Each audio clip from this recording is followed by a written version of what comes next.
Il y a un élément que j'avais pas forcément en tête, qui nous a un peu surpris aujourd'hui. Pauline Simonet, on va vous retrouver Pauline.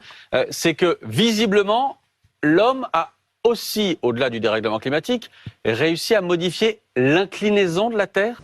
Regardez. Oui, effectivement, c'est ce que révèle en tous les cas une étude publiée par des chercheurs de l'université de Séoul. C'est incroyable! Je me suis dit, si on demandait de sauter tous en synchro, d'accord, plusieurs fois, peut-être que petit à petit, on va pouvoir ramener l'axe de la Terre.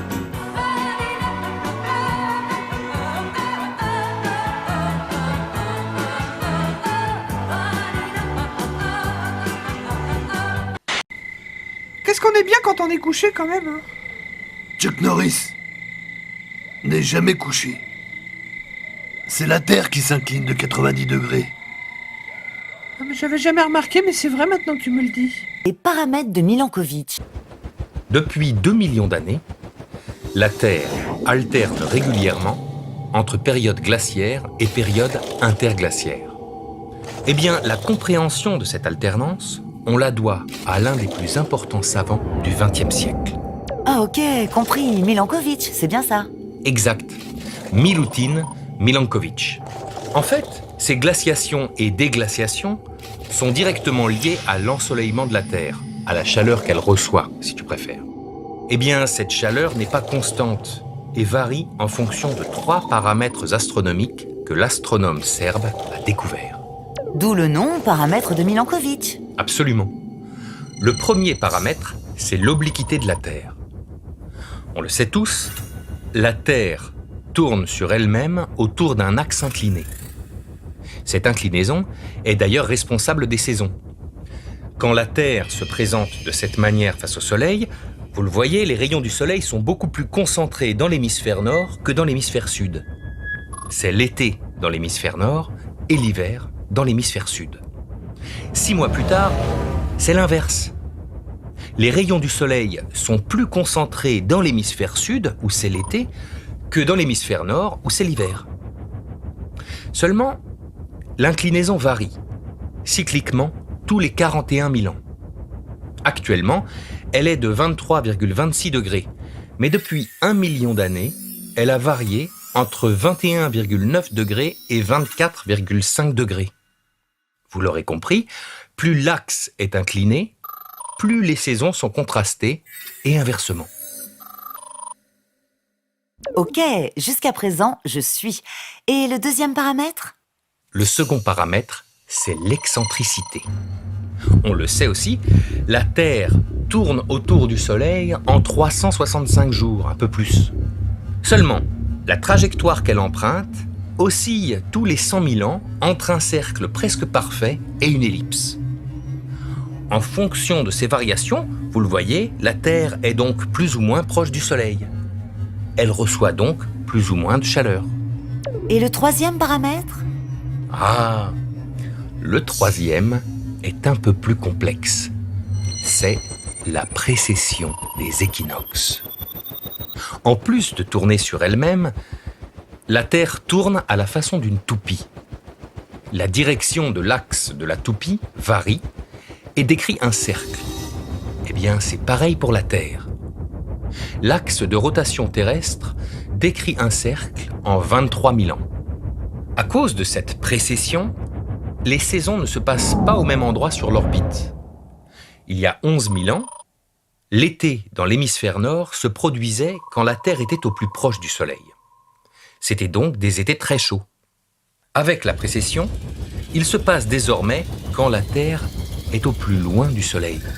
Les étés dans l'hémisphère nord sont donc plus frais qu'il y a 11 000 ans. C'est la combinaison de ces 3 paramètres orbitaux, l'obliquité, l'excentricité et la précession, qui influencent le climat de la Terre. Ok, compris. Et concrètement, qu'est-ce qui fait entrer la Terre en glaciation, par exemple? Si la Terre cumule, par exemple, un axe de rotation peu incliné, une orbite faiblement elliptique et avec des étés qui se produisent loin du Soleil, par exemple, des étés donc frais, la glace accumulée en hiver ne fondra pas pendant l'été. Cela favorisera une entrée en phase de glaciation. Depuis 2 millions d'années, c'est donc au rythme de ces paramètres orbitaux que la Terre alterne entre des cycles glaciaires d'environ 100 000 ans et des cycles interglaciaires plus chauds et plus courts d'environ 10 000 ans. Nous sommes aujourd'hui dans une période interglaciaire inhabituellement longue, qui a débuté il y a 11 000 ans. Elle devrait encore durer 40 000 ans avant de voir la prochaine période glaciaire. Alors déjà, si vous me le permettez, sur la sémantique, moi je ne parle plus de réchauffement climatique. C'est trop fade comme terme, si vous voulez bien m'en excuser. Je parle d'emballement climatique. C'est un emballement climatique, je le pense profondément, auquel nous assistons actuellement. Et ça veut dire qu'il faut prendre des mesures d'urgence et qu'il faut massifier ces mesures. Et vacciner massivement. L'absence de pluie depuis plus de 30 jours maintenant en France fait peser un risque extrêmement fort sur l'état de nos réserves en eau cet été.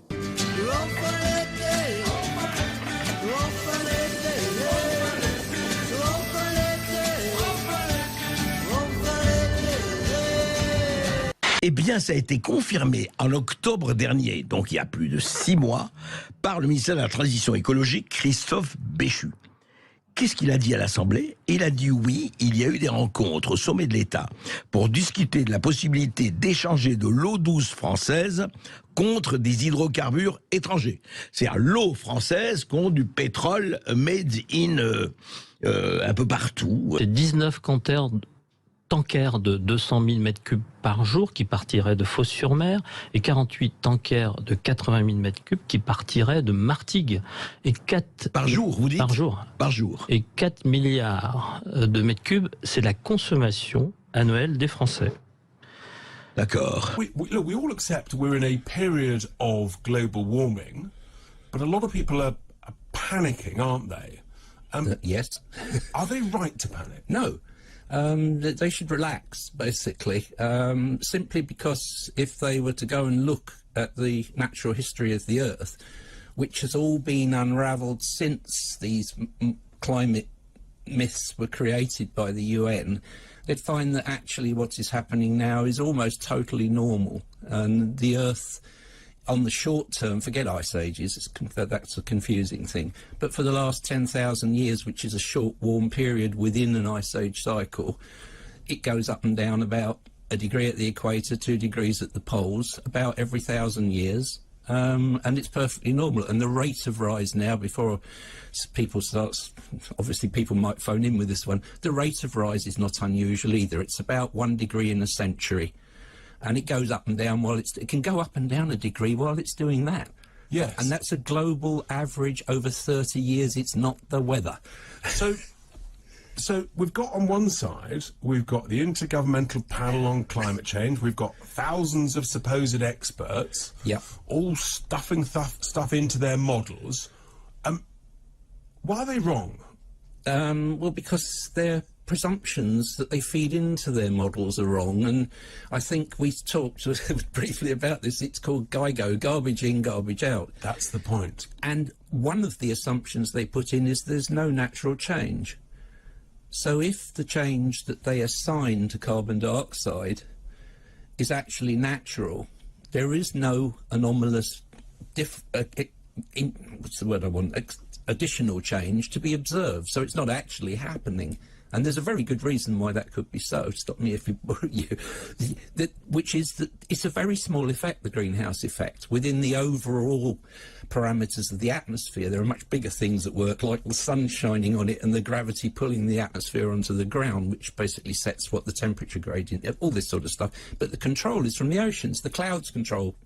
The clouds are the control of Earth's climate stability. So, in a sense, you think that people are panicking unnecessarily, and we've been warming now for the last sort of 150 years or so, give or take, since about 1850. There's something interesting about that period, isn't it? Tell us about that, because why did they choose that point? Well, that's... Because it's the lowest point. We are at 1 degree above the coldest it's been in the last 10,000 years. Let's just repeat that. I mean, that's remarkable. And the other remarkable thing is it's 2 degrees cooler than the warmest it's been in the last 10,000 years, which is the Egyptian and the Minoan period. So this is really important, folks, because this is data, and that essentially the IPCC, they always talk about that we are 1 degree higher than the pre-industrialization period, that 150 years ago. But what you're saying, Brian, is that was the lowest point in the last 10,000 years. Correct. So in a sense, that's why we shouldn't be panicking, and that it's been much warmer in 2 or 3 previous periods. Yes, and in the last interglacial, which was 130,000 years ago, when the country is pretty much where it is now, about 50 degrees north from the equator, there were hippopotami and elephants on the banks of the River Thames. That would be quite a sight now, wouldn't it? It would, and it's well known, this is natural history, and it was 6 degrees warmer than it is now. And there were humans wandering around the place, presumably hunter-gathering happily. We're a tropical species. Normalien, mathématicien, maître de conférence à l'université Paris 13, Benoît Rittaud, bonjour. Bonjour. Bonjour monsieur, en dehors de vos ouvrages de vulgarisation des mathématiques, vous vous êtes fait connaître réellement du grand public en 2010 avec un ouvrage intitulé « Le mythe climatique » et vous êtes président de l'association des climato-réalistes. On va savoir de quoi il retourne dans un instant. L'Agence nationale académique et atmosphérique américaine a enregistré le mois de juillet 2021, ce mois de juillet, le plus chaud depuis des lustres. Accélération des canicules, inondations dramatiques. Alors il faut être réaliste, comme vous le dites, face au réchauffement climatique, nous n'avons plus de temps à perdre. Est-ce que vous êtes d'accord avec ce point de vue? Ça me paraît être un point de vue extrêmement excessif, extrêmement alarmiste, et qui, en un sens, monte en épingle des événements certes tragiques et qu'on doit traiter, mais qui sont réguliers dans l'histoire du monde. Donc en réalité, les questions climatiques sont beaucoup vues au travers de ce prisme-là d'événements un petit peu spectaculaires, un peu exceptionnels, qui sont propices à créer l'émotion. L'émotion, c'est très bien sûr, il faut agir pour ceux qui ont subi les effets des catastrophes naturelles, mais ça ne doit pas empêcher de garder la tête froide, de faire fonctionner la raison et de constater que pour toutes ces questions-là, on a affaire non pas à la fin du monde, mais au monde lui-même, comme disait Michael Crichton, c'est-à-dire bien des phénomènes qui existent depuis toujours. L'Agence nationale académique et atmosphérique américaine se trompe? Elle nous trompe?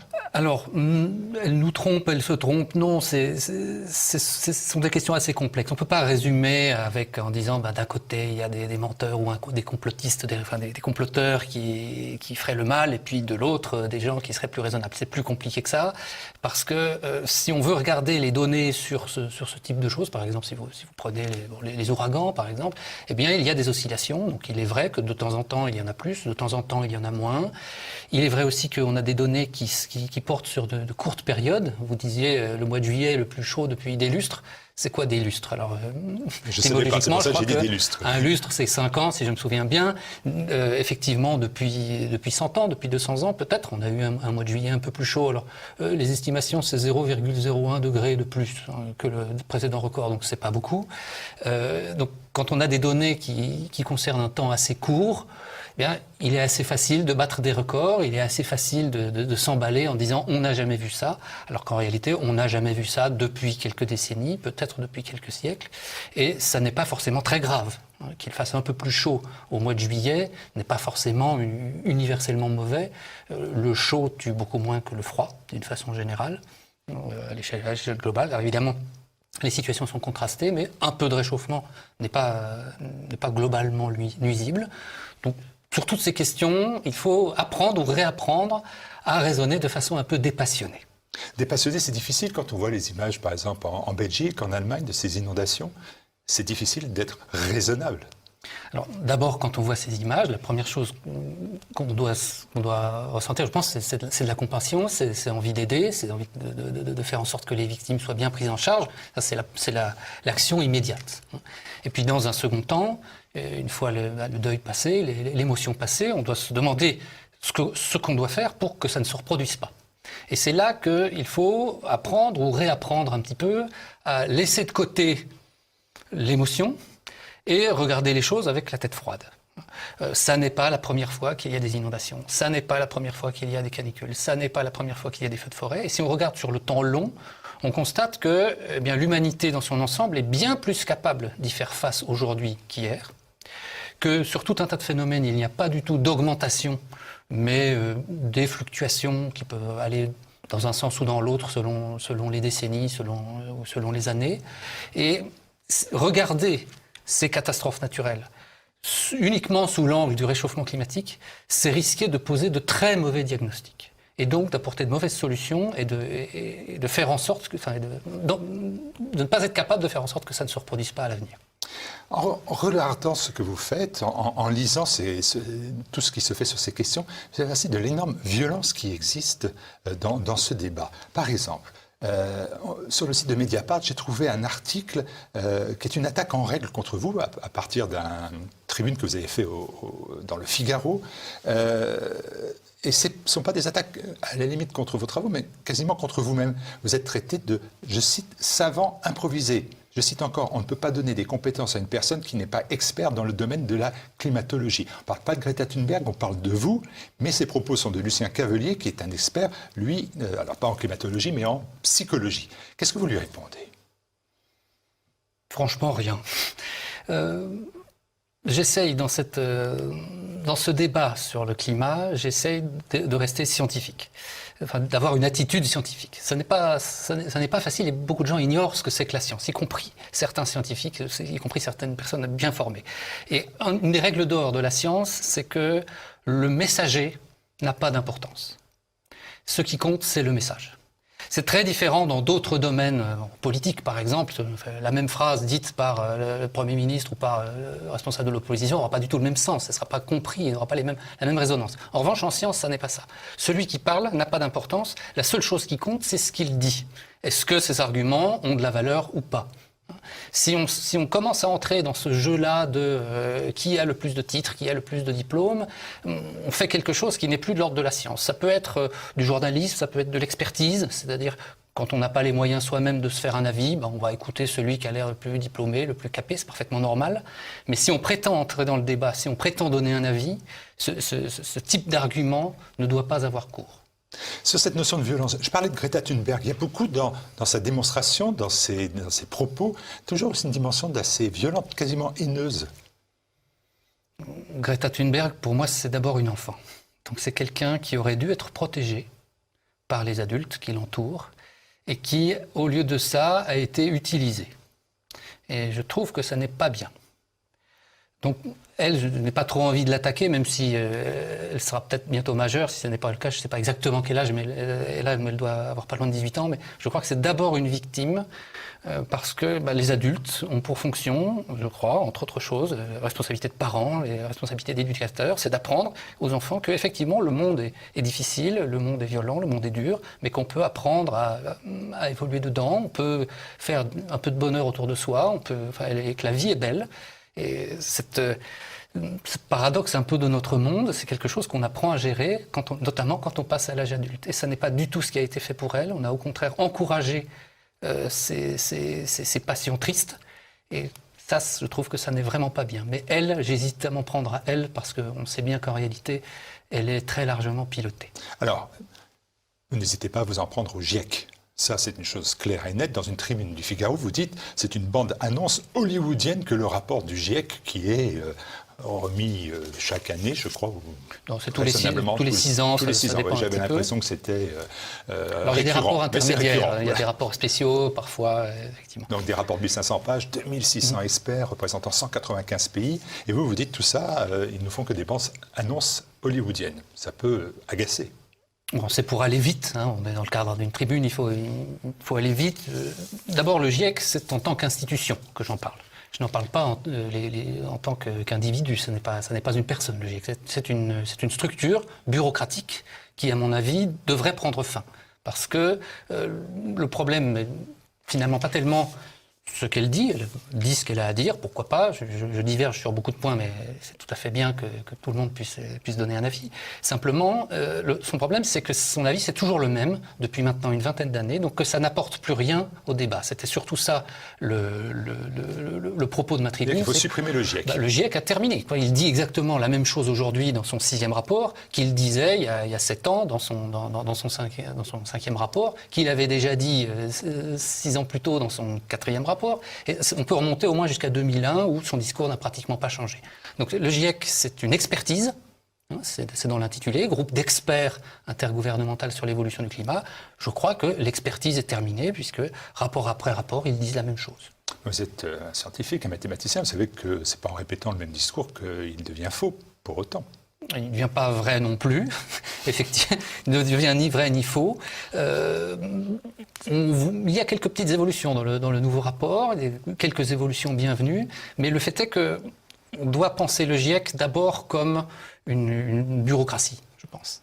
Ça a été créé dans un objectif assez orienté. Hein. Le mandat du GIEC, il est très clair. C'est étudier le rôle de l'homme dans les évolutions du climat et évaluer les risques. Donc c'est implicitement lui demander de valider l'hypothèse que l'homme a un rôle majeur sur l'évolution du climat et que c'est un rôle négatif. Donc c'est inscrit dans ses statuts. Donc, quand on part comme ça, c'est un petit peu difficile de croire que les gens qui vont être dedans, qui vont gérer la structure, vont finalement dire le contraire. Alors au début, ils l'ont fait. Effectivement, le premier rapport est un rapport très mesuré, c'est celui de 1990, où ils disent on n'en sait rien, on ne sait pas, on ne peut pas mesurer, c'est pas évident du tout. Le deuxième l'était aussi, mais un activiste a réussi à faire mettre une phrase qui a été reprise dans la presse au dernier moment, et donc ça a commencé à basculer. Et ensuite, il y a comme beaucoup de bureaucratie, hein, une fois que la machine est lancée, c'est très difficile à arrêter. Elle a envie de survivre. Il y a des gens qui dépendent de l'existence du GIEC, il y a tout un tas et c'est normal. Hein, et on ne sait pas trop comment faire pour l'arrêter. J'ajoute que je ne suis pas le seul à penser que le GIEC a peut-être fait son temps. Je l'ai même vu dans une chronique parue la semaine dernière dans Le Monde. Pas franchement un journal climato-réaliste, mais où on convient que finalement le GIEC un peu a terminé sa mission. Alors, le réalisme, pour que ça soit clair, ça veut dire quoi? Ça veut dire que par exemple vous vous dites, oui le climat il change. Vous ne mettez pas en cause cette notion-là, vous dites, je vous ai entendu dire plusieurs fois, le climat il change, mais vous dites que le dérèglement climatique, que l'on nous sert quand même au quotidien, c'est un concept pseudo-scientifique. Alors, pour ce qui est du dérèglement, c'est pseudo-scientifique parce que ça suppose l'existence d'un règlement climatique. Il y a un jour, le climat qui était bien réglé. C'était 1850. Ça, le climat était parfait en 1850. Et il a été déréglé, sans doute parce que nous avons croqué la pomme de la connaissance à ce moment-là avec la révolution industrielle et que nous avons été chassés du paradis climatique originel. Donc, dans ce mot de dérèglement, il y a, disons, les prémices d'un point de vue mythologique sur ce que c'est le climat et un point de vue fixiste. C'est-à-dire que les choses devraient être bien réglées, alors que le climat, effectivement, n'a jamais été bien réglé. Donc dire changement climatique, ça n'est pas dire grand-chose parce que on l'observe à toutes les époques, en tout lieu et à toutes les échelles, hein, qu'il y a toujours eu d'énormes transformations climatiques tout à fait imprévisibles. Le grand livre là-dessus, au moins en France, c'est l'histoire du climat depuis l'an 1000 d'Emmanuel Leroy-Ladurie. Donc où vous lisez page après page des saisons sèches, des saisons humides, des canicules, des vagues de froid, le vin qui gèle dans les verres à l'époque de Louis XIV lors d'hivers extrêmement rigoureux. On a de tout. Le climat offre des exemples de tout et depuis toujours et partout.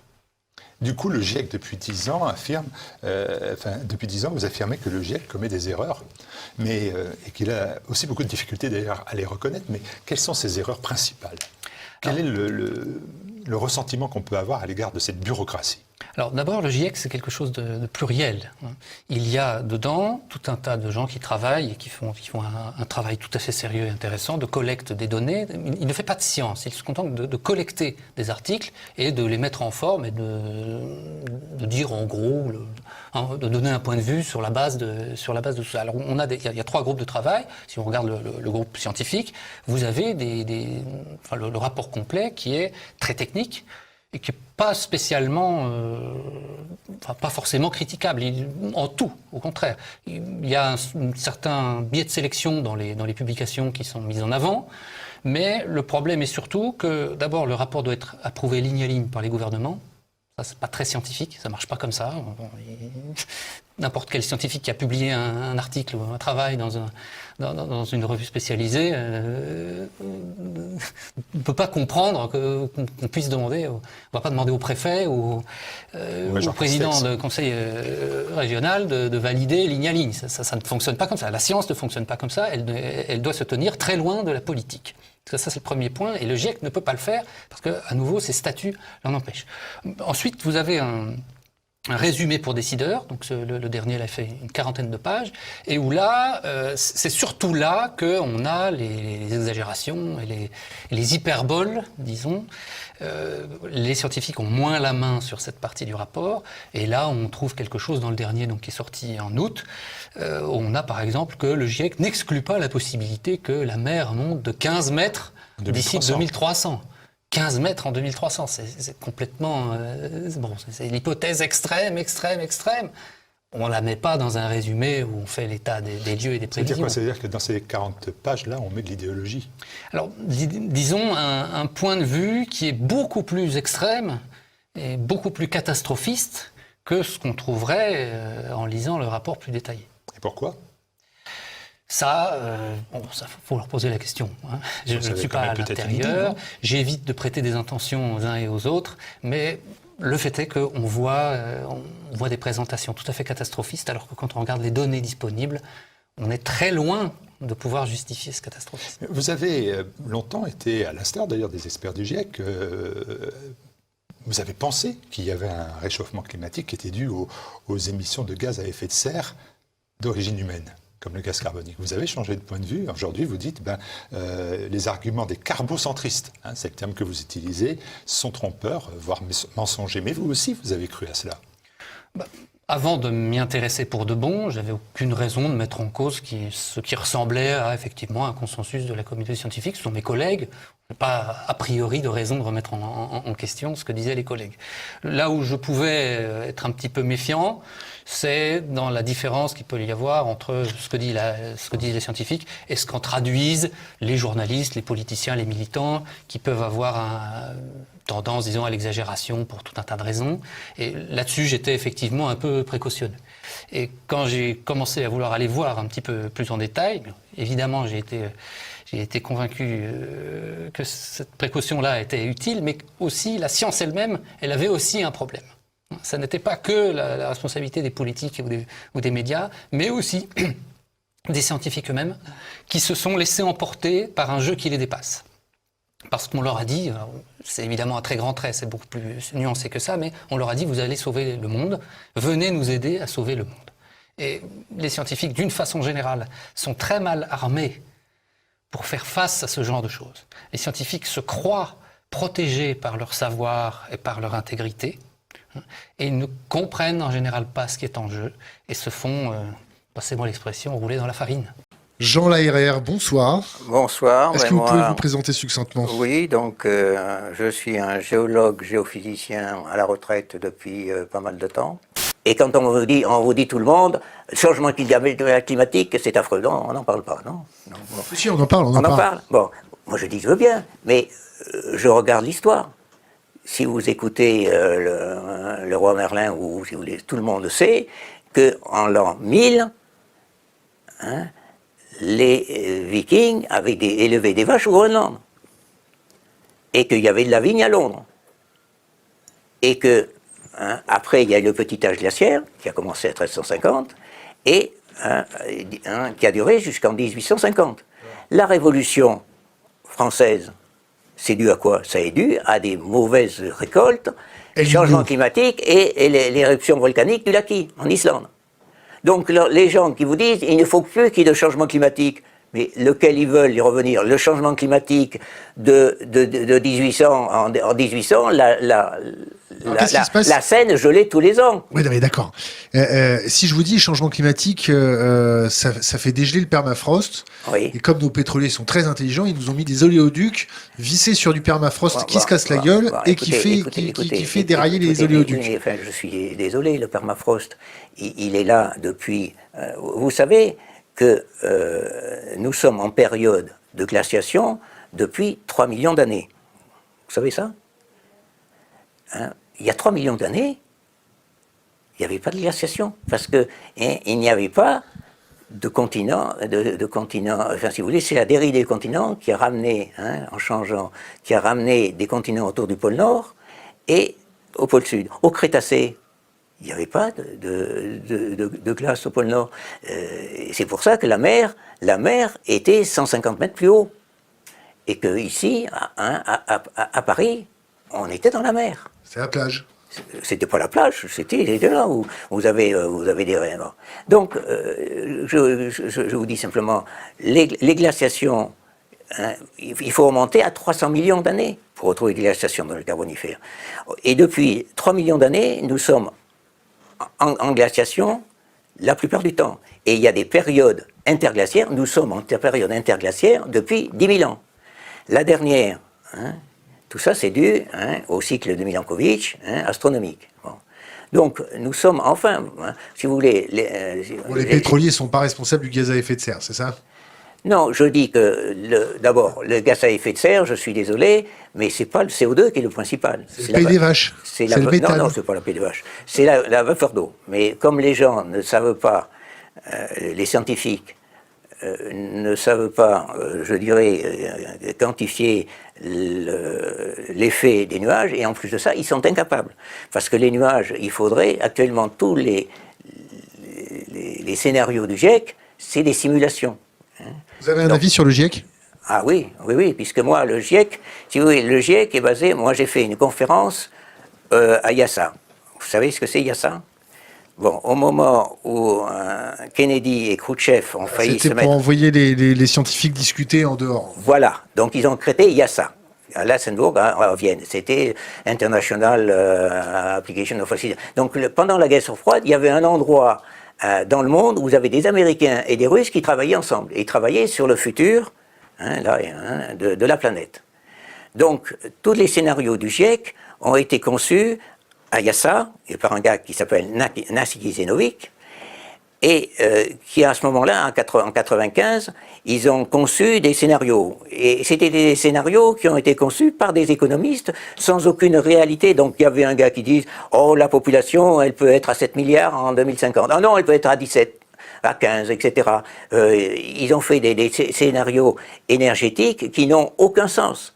Et c'est toujours ces scénarios qui sont envisagés. Parce que à ce moment-là, via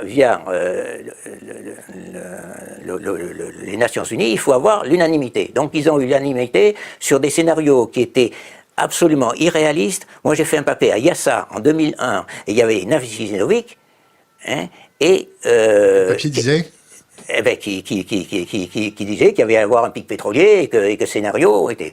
J'ai été à Vienne en 2005, je crois. C'était la réunion des scientifiques américains. J'ai rencontré Joussel. Je lui dis vos scénarios... Jean Joussel, oui. Donc il faisait une présentation, moi je faisais aussi une autre, j'étais le voir, je lui dis vos scénarios, ils sont complètement irréalistes. Ils n'ont rien à voir avec ce que prédisent les grands experts, l'AIE, etc.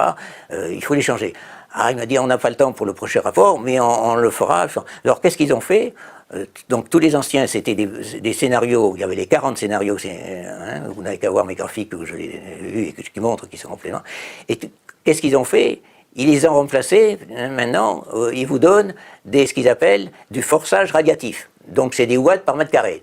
Donc ils ont remplacé les 40 scénarios par 4 scénarios qui sont 8, 5, 6, 4, 5 et 2. Et le 2, il est complètement irréaliste, et les deux autres réalistes. Il n'y a qu'un seul. Mais quand les gars vous disent, les rapports du GIEC... Donc, si je résume correctement, le GIEC, pour vous, n'est pas assez alarmiste. Non, mais ils ont des scénarios, le 4 degrés, il est complètement irréaliste. Il n'y a qu'à voir... Pourquoi irréaliste? Mais parce qu'il est réaliste, leurs scénarios énergétiques, et ils sont complètement en dehors de ce qui est possible. Il y a des... Moi je fais des tas de scénarios qui sont plus pessimistes que l'AIE, mais qui prennent ceux de l'AIE, qui sont très optimistes, et ils verront qu'ils sont complètement là. Puis c'est pas difficile. Il faut s'attendre à quoi? Il faut s'attendre à que personne ne sait quel sera le climat. C'est tout. Personne ne peut prévoir. C'est pas difficile. Il y a eu des rapports qui ont été faits. James Hansen. Donc vous êtes climato-sceptique ou... Moi, je suis climato-sceptique en disant simplement qu'on est incapable de prévoir le climat. Et que les rapports, les scénarios du GIEC, mais alors c'est pas difficile. James Hansen a fait ces mêmes scénarios en 98. Et il a donné ses prévisions pour 2000 aujourd'hui. Allez voir mes papiers et vous direz qu'il avait fait 3 scénarios. Il y en a 2 qui sont complètement... on devait être 3 degrés supérieurs. Et il y en a un qui colle avec la réalité, la température telle qu'elle est mesurée phares, les satellites, parce que je ne parle pas des stations qui sont plus ou moins... Parce que vous savez que les stations, quand elles étaient mesurées, à un moment, il faisait très froid, parce qu'il y avait beaucoup de scientifiques dans les goulags, donc il y avait beaucoup de mesures qui étaient faites dans les goulags. Maintenant, il n'y a plus personne dans les goulags pour mesurer les températures froides en Sibérie, donc le nombre de stations, etc. Mais enfin, pour revenir, les prévisions d'Hansen, sur les 3, il y en avait une de bonne, et celle qui était bonne, sa prévision, c'était pour une composition du CO2 qui était de 350 ppm, et on est à 400. Donc, leur scénario, si vous regardez les prévisions anciennes pour aujourd'hui, elles sont fausses. Et si vous regardez toutes les prévisions qu'ils ont fait, etc., ils sont complètement en dehors des mesures actuelles. Donc il faut s'attendre à pire? Non, il faut s'attendre à je ne sais pas. Je ne sais pas. Moi, tout ce que je sais, c'est que C'est que je ne sais rien. C'est que je sais rien. Si vous voulez, c'est une phrase, c'était Jean Gabin, plus je sais, plus je ne sais pas. Hein. Et moi, j'ai dit... c'est un peu plus grave que Jean. Et je dis, plus je sais, plus je ne sais pas, et les autres non plus, j'ai ajouté. Moi, le principal reproche que je fais, je dirais, aux écolos, c'est qu'ils sont complètement axés sur CO2. Moi, il y a longtemps que j'ai écrit en disant le CO2 ne tue pas, mais les particules tuent. Qu'est-ce que font les écolos à l'heure actuelle sur les particules? Rien. Si, ils braillent beaucoup sur les particules. Ils braillent, oui, mais enfin, il y a un an ou deux. Moi, aller voir mes écrits, ça fait 10 ans que je gueule sur les particules et sur le diesel. Moi, j'ai jamais acheté une voiture diesel. Moi, j'ai été écolo, moi, je suis désolé, moi, j'ai fait isoler ma maison de campagne il y a 20 ans. J'ai déjà renouvelé l'isolation des combles au bout de 20 ans. Donc, moi, j'ai pompe à chaleur géothermique. Qu'est-ce que vous faites dans votre action de tous les jours pour protéger la planète, mis à part la rénovation de votre isolation? Vous mangez de la viande? Oui, parce que j'en mange un peu, mais pas beaucoup, parce que j'assume mon état humain d'omnivore. Je suis désolé, hein, nos ancêtres mangeaient de la viande et on est des omnivores. Et que, bon, alors je respecte ceux qui disent, bon, qu'ils ne veulent pas manger de viande, mais bon.